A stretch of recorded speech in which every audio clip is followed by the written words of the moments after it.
11월 9일 목요일 말한 대로 행하라는 제목으로 민수기 32장 16절에서 27절의 말씀입니다. 사랑의 하나님 감사합니다. 오늘도 말씀 묵상의 시간을 주심에 감사합니다. 이 시간을 통하여서 하나님의 말씀이 들리고 복음이 들리기 원합니다. 구속사의 말씀이 깨달아질 수 있는 은혜를 주시옵소서. 말씀대로 믿고 살고 누린 인생이 되게 하시고 이 시간도 우리와 함께하여 주시옵소서. 감사드렸고 예수님의 거룩하신 이름으로 기도드립니다. 아멘. 본문의 말씀입니다.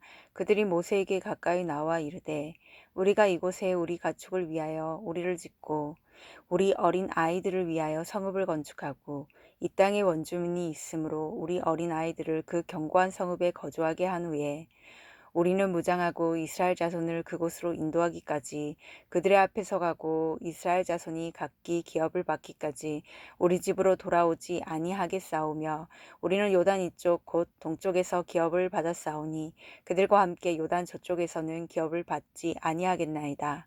모세가 그들에게 이르되 너희가 만일 이 일을 행하여 무장하고 여호와 앞에서 가서 싸우되 너희가 다 무장하고 여호와 앞에서 요단을 건너가서 여호와께서 그의 원수를 자기 앞에서 쫓아내시고 그 땅이 여호와 앞에 복종하게 하시기까지 싸우면 여호와 앞에서나 이스라엘 앞에서나 무지하여 돌아오겠고 이 땅은 여호와 앞에서 너희 소유가 되리라마는 너희가 만일 그같이 아니하면 여호와께 범죄함이니 너희 죄가 반드시 너희를 찾아낼 줄 알라.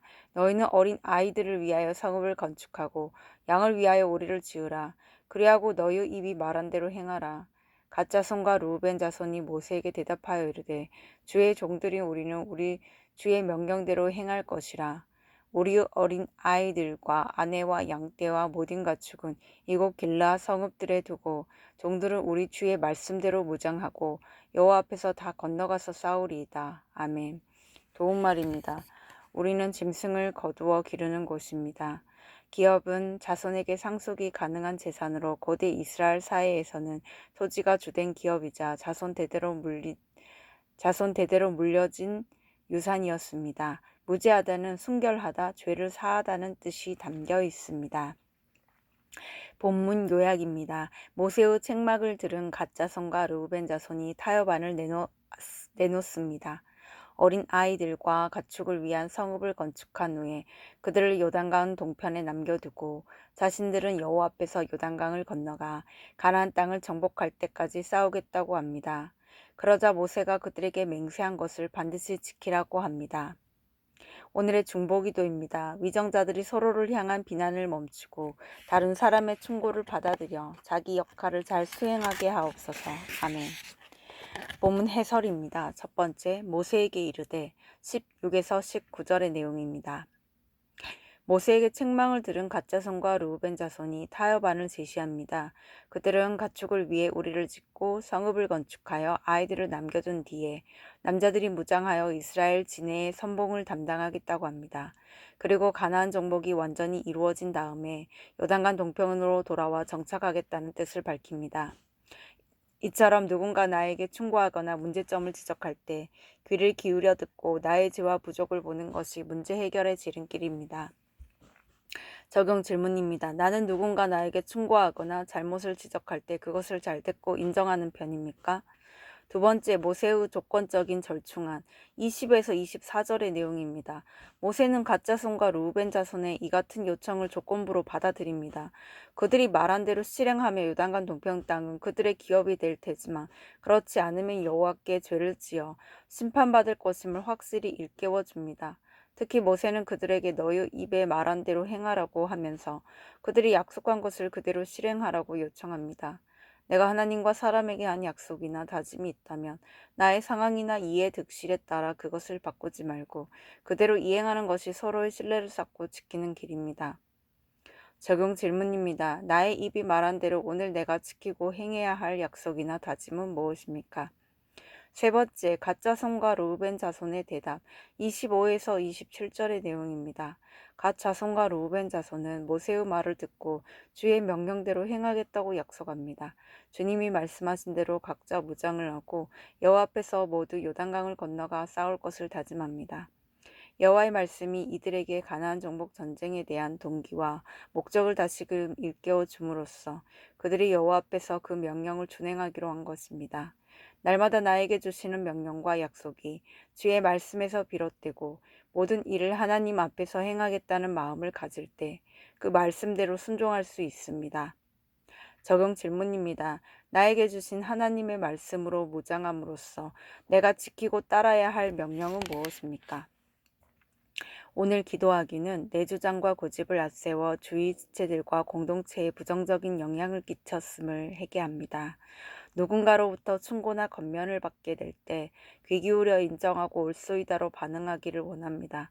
날마다 말씀으로 무장하여 제게 주시는 주의 명령을 준행하고 그 약속을 누릴 수 있게 하옵소서. 아멘. 묵상 간증입니다. 내 고집 내려놓기란 제목으로 정혜성님의 말씀 적용글입니다. 부모님은 결핵성 내막염으로 아픈 저의 여동생을 27년간 간호하셨습니다.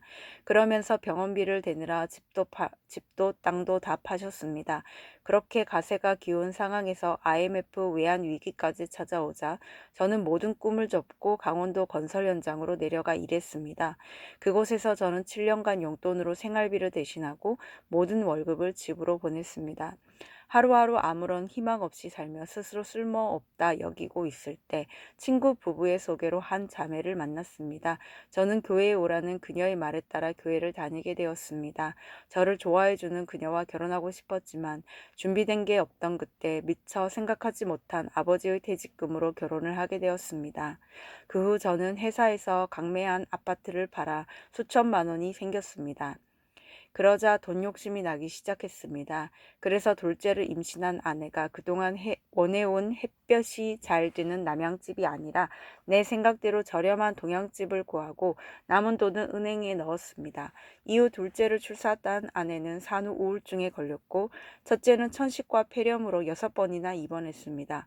모세가 가짜손과 르우벤 자손에게 요단을 건너가서 싸우라고 하듯이 당시 교회 소그룹 리더는 제게 이사를 하라고 권면했습니다. 저는 이사비와 이중 복비를 대신 내줄 것도 아니면서 이사를 권한다는 생각에 속으로 리더를 무시하고 욕했습니다. 하지만 리더의 계속된 설득에 마음이 움직이고 귀신같이 변한 아내와 아이들의 모습을 더 이상 지켜볼 수 없어 요단 동편 땅과 같은 물질을 버리고 요단 서편으로 향했습니다. 그 결과 아내와 아이들은 점점 건강하고 밝아졌습니다.